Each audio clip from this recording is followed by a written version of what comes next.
السلام علیکم ورحمۃ اللہ. جی نیکسٹ لیسن. اعوذ باللہ من الشیطان الرجیم. بسم اللہ الرحمن الرحیم.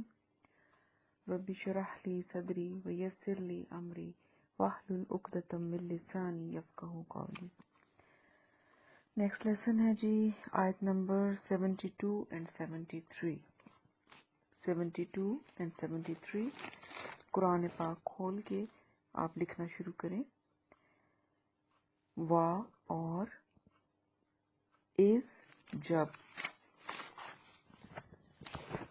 قتل تم، قتل کیا تم نے. نفسن ایک نفس کو یا ایک انسان کو. فدارعتم یہ اس کو آپ 3 پارٹس میں کریں. فا اور ادارا اور تم. فا پھر. فدارا جھگڑنے لگے تم پھر تم جھگڑنے لگے. فی ہا فی میں، ہا اس میں. واللہ وا اور اللہ مخرجن ظاہر کرنے والا ہے. ما جو کنتم تم تھے تم تکتمون تا تم اور تکتمون تم چھپاتے تھے.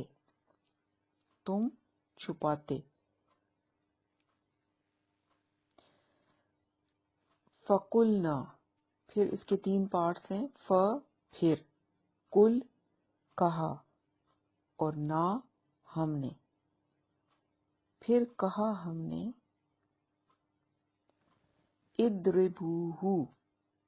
اضربو مارو، ہو اسے یعنی اس مقتول کو.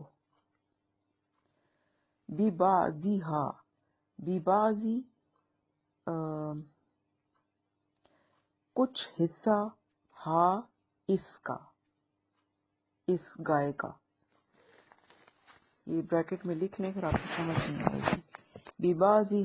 ببعضی ایک حصہ یا کچھ حصہ، ہا اس کا یعنی گائے کا.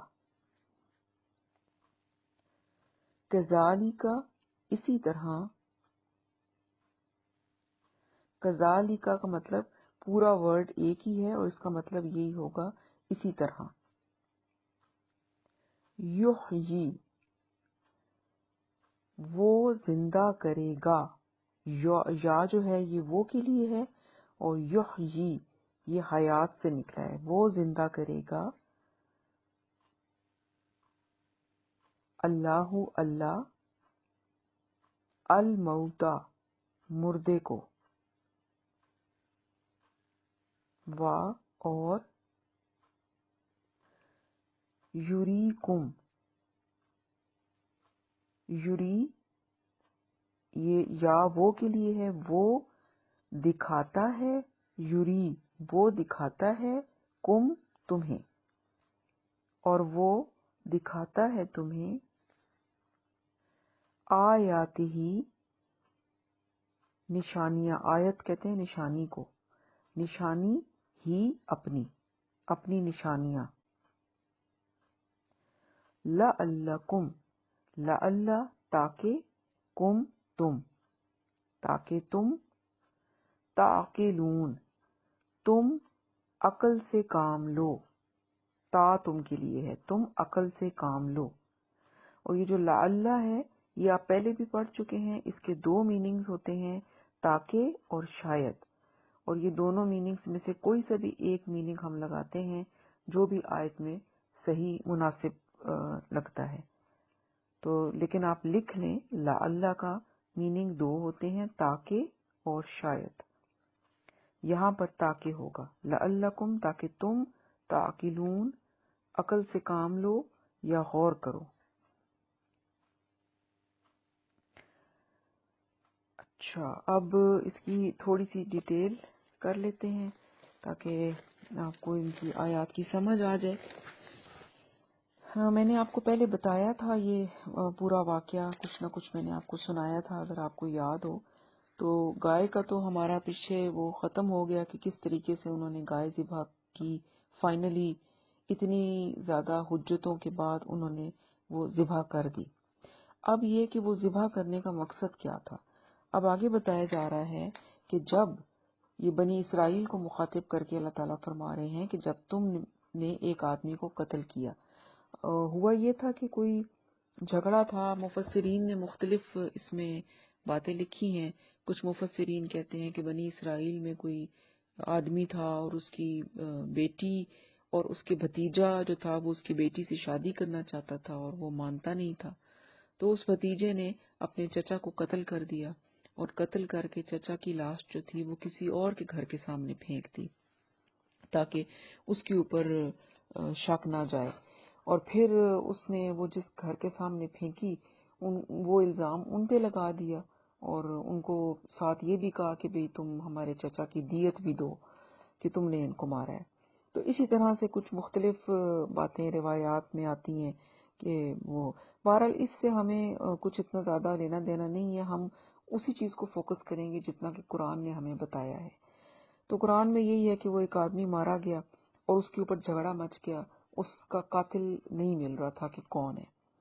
تو آگے اللہ تعالیٰ فرما رہے ہیں کہ واللہ مخرج ما کنتم تکتمون، اور اللہ ظاہر کرنے والا ہے جو تم چھپاتے ہو۔ تو وہ چھپا رہے تھے، قاتل جو تھا وہ ظاہر نہیں کر رہا تھا کہ میں نے قتل کیا ہے، لیکن اللہ پاک کو تو معلوم تھا نا، تو اللہ تعالیٰ جب چاہتے ہیں تو وہ ظاہر کر دیتے ہیں۔ اور اسی طریقے سے اللہ پاک نے اس چیز کو ظاہر کرنے کے لیے وہ جو گائے والا سارا واقعہ ہوا اور ان کو کہا گیا کہ اس گائے کو ذبح کرو، پھر اس گائے کا ایک ٹکڑا لے کر اس مردے کو مارنا تو وہ مردہ زندہ ہو جائے گا اور وہ خود اپنے قاتل کا نام بتا دے گا۔ تو اب گائے کو ذبح کرنے میں ان لوگوں نے جو اتنی حجتیں کی، اس کی شاید ایک وجہ یہ بھی تھی کہ ان کو پتا تھا کہ اگر یہ ہم کریں گے تو اللہ تعالیٰ کی بات تو سچی ہے، تو معاملہ جو ہے وہ سامنے کھل جائے گا اور پتہ چل جائے گا کہ قتل کس نے کیا ہے۔ تو وہ اس پہ مزید جو اس پارٹی کے لوگ تھے وہ اس میں حجتیں ڈال رہے تھے کہ کیسی ہو، اس کا رنگ کیسا ہو، کہ ان کی نیت نہیں تھی کہ وہ ذبح کریں۔ پھر یہ بھی وجہ تھی اور ساتھ یہ وجہ بھی تھی کہ وہ گائے جو تھی وہ ان کو بہت زیادہ محبوب تھی، وہ اس کی پرستش کیا کرتے تھے، تو ان کا دل نہیں کر رہا تھا کہ وہ گائے کو ذبح کریں، اور اس لیے انہوں نے بہت زیادہ سوال کیے اور اس کو مزید مشکل سے مشکل بناتے بناتے آخرکار وہی والی گائے ہو گئی کہ جو ان کے لیے بہت زیادہ مقدس تھی۔ تو اس طرح بہرحال انہوں نے گائے ذبح کی۔ پھر کیا کیا؟ پھر فقلنا، پھر ہم نے کہا اضربوہ، اسے مارو، ببعضھا، اس کے ایک ٹکڑے سے، یعنی کہ وہ جو گائے کا ٹکڑا ہے، اب وہ گائے تو ذبح ہو گئی ہے، اب اس کا ایک ٹکڑا لو اور اس مردے کو مارو۔ اور کذالک یحیی اللہ الموتى، اسی طرح سے اللہ تعالیٰ مردے کو زندہ کرے گا۔ یعنی کہ وہ جب انہوں نے اس کو مارا ٹکڑا اس مردے کو، تو وہ زندہ ہو گیا اور اس نے قاتل کا نام بتا دیا اور وہ معاملہ تو حل ہو گیا۔ اب یہ تو بات ہو گئی، لیکن اصل جو یہاں پر بات جو لیسن ہے وہ کیا تھا کہ اسی طرح سے کہ جیسے وہ لوگ ان لوگوں کے لیے، اور نبی صلی اللہ علیہ وسلم نے بھی جب تبلیغ شروع کی تھی تو لوگوں کو، مکہ والوں کو سب سے زیادہ اعتراض یہی ہوتا تھا کہ جب ایک انسان مر جاتا ہے، اس کی ہڈیاں بھی بوسیدہ ہو کے بھر جاتی ہیں، تو وہ دوبارہ کیسے زندہ ہو سکتا ہے؟ یہ چیز ان کی سمجھ میں نہیں آ رہی تھی اور وہ اس کو نہیں مانتے تھے۔ تو یہ بات اللہ پاک اسی لیے بتا رہے ہیں کہ جب اللہ تعالیٰ تمہاری آنکھوں کے سامنے ایک مردے کو زندہ کر سکتے ہیں تو کیا اللہ تعالیٰ تمہیں دوبارہ سے نہیں اٹھا سکتے؟ تو یہی چیز اللہ تعالیٰ نے یہاں پر بتائی کہ جس طرح اس مردے کو اللہ نے زندہ کیا، اسی طرح سے اللہ تعالیٰ جو ہے وہ زندہ کرے گا مردوں کو قیامت والے دن بھی۔ جب سب لوگ مر جائیں گے تو قیامت کے روز اللہ اسی طرح سے ان کو بھی اٹھائے گا۔ اور پھر آگے فرمایا وَيُرِيكُمْ، اور وہ تمہیں دکھاتا ہے آیاتہ، اپنی نشانیاں، لعلکم تعقلون، تاکہ تم عقل سے کام لو یا تم غور و فکر کرو۔ تو اللہ تعالیٰ اپنی بہت ساری نشانیاں دکھاتے ہیں، اور یہ بنی اسرائیل کی چونکہ ہم واقعہ پڑھ رہے ہیں تو اس میں تو اللہ تعالیٰ نے بہت ساری اپنی نشانیاں دکھائیں۔ تو اگر ہم تھوڑا سا اس کو سم اپ کریں تو ہم دیکھیں گے کہ عقل والوں کے لیے کیا نشانیاں ہیں ان واقعات میں جو ابھی ہم نے پڑھے۔ اس میں ایک تو یہ ہے کہ جب کوئی مشکل آتی ہے تو ہم اللہ سے وعدے کر لیتے ہیں کہ اگر یہ مشکل ٹل گئی تو ہم بڑے اچھے بن جائیں گے اور ہم اللہ پاک آپ کی عبادت کریں گے اور سارے برے کام بھی چھوڑ دیں گے۔ مگر ہوتا کیا ہے کہ جب وہ مصیبت یا مشکل ٹل جاتی ہے تو ہم اپنے وعدے بھول جاتے ہیں اور پھر سے ویسی زندگی گزارنی شروع کر دیتے ہیں، اور یہی کچھ بنی اسرائیل نے بھی کیا۔ آپ نے دیکھا اللہ پاک نے بار بار ان کو یاد کرائے، یاد کرو جب کوہ طور کو ان کے اوپر لا کھڑا کیا اور کہا کہ مانو، انہوں نے کہا جی ہم کتاب کے اوپر ایمان لے آتے ہیں، اور لیکن پھر کچھ عرصے کے بعد انہوں نے وہی کچھ کیا، بھول بھلا گئے۔ اور اس طرح سے کتنے واقعات ہوئے کہ وہ اللہ پاک سے اپنی بات منواتے، مشکل آتی، ہم توبہ طائب ہو جاتے اور اس کے بعد پھر وہی کچھ کرنے لگ جاتے۔ پھر دوسری چیز کیا ہے کہ اللہ تعالیٰ کے فضل اور رحمت، اس کی وجہ سے ہم اپنی بد عہدیوں کے باوجود اس دنیا میں جی رہے ہیں۔ یعنی کہ یہ سب کچھ ہم کر رہے ہیں، ابھی بھی کر رہے ہیں، لیکن ہم پھر بھی ایک اچھی زندگی گزار رہے ہیں، ہمیں سزا نہیں مل رہی، ہم پہ پکڑ جس طرح بنی اسرائیل پہ پکڑ آئی تھی اس طرح تو نہیں آ رہی نا۔ تو یہ سب اللہ کا فضل اور اس کی رحمت ہے۔ اس لیے ہمیں اپنے عمل میں استقامت پیدا کرنی ہے، جو بھی ہم نیک کام کرتے ہیں ان کو کنٹینیو رکھنا ہے، ان کو چھوڑنا نہیں ہے۔ ویسے بھی آپ کو یہ ہوگا کہ جو بھی کوئی نیک کام ہے، چاہے وہ چھوٹے سے چھوٹا عمل ہے، اللہ پاک کو پسند ہے کہ ڈھیروں کام کرنے سے بہتر ہے ایک چھوٹا سا عمل کرو لیکن مستقل مزاجی کے ساتھ کرو، پھر اس میں اس کو ختم نہ کرو، وہ اللہ کو زیادہ پسند ہے۔ تیسری بات جو اس پورے واقعات سے ہمیں ملی وہ کیا ہے کہ ہیلا سازی نہیں کرنی چاہیے، جیسے کہ سبت والوں نے کی تھی۔ وہ آپ نے واقعہ پڑھا کہ اس میں انہوں نے کیا کیا کہ وہ زیادہ عقل مند بنے، ان کا خیال تھا کہ ہم اللہ تعالیٰ کو ڈاج دے دیں گے کہ اللہ نے کہا کہ یہ نہیں کرنا، ہم کر تو نہیں رہے لیکن کان کو اوپر سے آ کے پکڑ لیا۔ تو یہ کام جو ہے دین میں یہ ایسی باتیں نہیں چلتی، جو حکم اللہ تعالیٰ کا ہے وہ ہے، اس کے اندر ہم نے نکالنی نہیں ہے کہ اچھا کوئی، جیسے ہم اکثر کہتے ہیں کہ جی کوئی راستہ نکالے، راستے نہیں نکلتے، جو اللہ کا حکم ہے وہ ویسے ہی چلتا ہے، اس کے اندر ہم مزید یہ سبت والوں کی طرح اور ہم ایسا کرتے ہیں آج کے زمانے میں بھی، جب ہمیں لگتا ہے کہ یہ کام ہم سے نہیں ہو رہا تو پھر ہم کرتے ہیں کہ جی آج کے زمانے میں تو یہ ہو نہیں سکتا، بڑا مشکل ہے اس بات پر عمل کرنا، تو چلو جی کوئی بات نہیں، نہ بھی کریں تو خیر ہے۔ تو ایسے نہیں کرنا چاہیے۔ انہوں نے بھی ہیلا سازی کی تھی، انہوں نے اللہ کے حکم کو اپنی مرضی کے مطابق کر لیا تھا، تو یعنی کہ اللہ کے حکم میں بگاڑ پیدا کر دیا تھا، تو پھر اللہ تعالیٰ نے سزا کے طور پر ان کی شکلوں کو بگاڑ دیا تھا، اور پھر وہ ان کے ساتھ جو ہوا وہ آپ کے سامنے ہے۔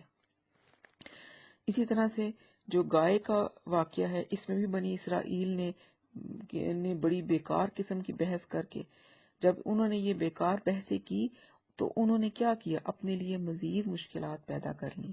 چنانچہ ہمیں دین میں بے وجہ سوال نہیں کرنے چاہیے، تو اس پہ بھی ہمیں دھیان رکھنا چاہیے، بال کی کھال نہیں اتارنی چاہیے، حجت بازی نہیں کرنی چاہیے۔ تو حدیث میں آتا ہے کہ آپ صلی اللہ علیہ وسلم نے ایک خطبے میں فرمایا کہ حج فرض ہے، تو ابھی آپ یہ فرما ہی رہے تھے تو ایک شخص بول اٹھا کہ کیا ہر سال میں فرض ہے؟ تو آپ صلی اللہ علیہ وسلم نے جواب نہیں دیا، یعنی اس کے اس بات کا جواب نہیں دیا اور اپنا خطبہ جاری رکھا۔ پھر جب خطبہ ختم کر لیا تو بعد میں فرمایا کہ اگر تمہاری اس بات پر میں ہاں کہہ دیتا تو تم کتنی مشکل میں پڑ جاتے۔ تو اللہ تعالیٰ کا کوئی کام بھی مصلحت سے خالی نہیں ہوتا، تو اس لیے سوال کرنے میں بہت جلدی نہیں کرنی چاہیے۔ ہماری یہ عادت ہوتی ہے کہ کوئی اگر کوئی اسکالر ہے، وہ کوئی بات بتا رہا ہے تو ہم اس کی بات ختم ہونے سے پہلے ہی ہمارے سوال بیچ میں شروع ہو جاتے ہیں۔ تو اب تو خیر معاملہ فرق ہے، لیکن اس زمانے میں تو وہی اتر رہی تھی، تو پھر یہی ہوتا تھا کہ جب آپ صلی اللہ علیہ وسلم کچھ چیز بتا رہے ہوتے تھے تو آپ یہ پسند نہیں فرماتے تھے کہ بہت زیادہ سوال کیے جائیں، کیونکہ پھر ان سوالوں سے، جیسے کہ اس گائے میں مشکلیں پیدا ہوئیں، بہت زیادہ سوال کرنے سے مشکلات پیدا ہو جاتی ہیں۔ تو یہ سبق ہیں جو ہم نے سیکھے ان جو ابھی تک ہم نے پڑھا ہے۔ اس کے علاوہ یہ بھی ہے کہ اللہ تعالیٰ عام طور پر اس چیز میں آزماتے ہیں جہاں انسان کی انوالومنٹ زیادہ ہوتی ہے۔ زیادہ تر آزمائش جو ہے وہ وہاں سے آتی ہے جہاں آپ کی اٹیچمنٹ بہت زیادہ ہوتی ہے۔ جس سے وہ زیادہ محبت کرتا ہے وہیں سے آزمائش آتی ہے، اور بعض اوقات وہ چیز جو ہے وہ اللہ تعالیٰ وہ جس چیز سے ہم بہت زیادہ محبت کرتے ہیں، اللہ تعالیٰ اس چیز کو دور کر کے یہ دیکھتے ہیں کہ یہ انسان کیا اب بھی میری اطاعت کرتا ہے یا نہیں، کیونکہ مومن کی علامت یہ ہے کہ وہ ایمان والے اللہ کی محبت میں سب سے زیادہ شدید ہوتے ہیں۔ تو یہ چیز بھی ہمیں سبق جو ہم نے ابھی پڑھا اس سے ملتی ہے سبق۔ عقل والوں کے لیے جو نشانیاں ہیں میں ان کی بات کر رہی ہوں۔ پھر یہ کہ دین کو مذاق نہیں بنانا چاہیے، نہ ہی دین کا مذاق اڑانا چاہیے۔ اور بس یہ ہیں اس میں کافی ساری باتیں، باقی جو ہے آگے انشاءاللہ تو ہم پھر کل پڑھیں گے۔ تو اس واقعے کی مجھے امید ہے کہ آپ کو ساری سمجھ آ گئی ہوگی، تو اب آپ اس کو یاد کریں اور پھر لیسن اپنا دے دیں۔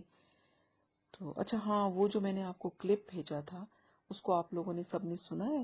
اگر نہیں سنا تو اس کو ضرور سنیں اور دیکھیں کہ آپ کو کتنا آتا ہے، اور آپ کو جب اس کی میننگ سمجھ آ رہے ہیں تو آپ یہ دیکھیں کہ آپ کے دل پر کتنا اثر ہوتا ہے۔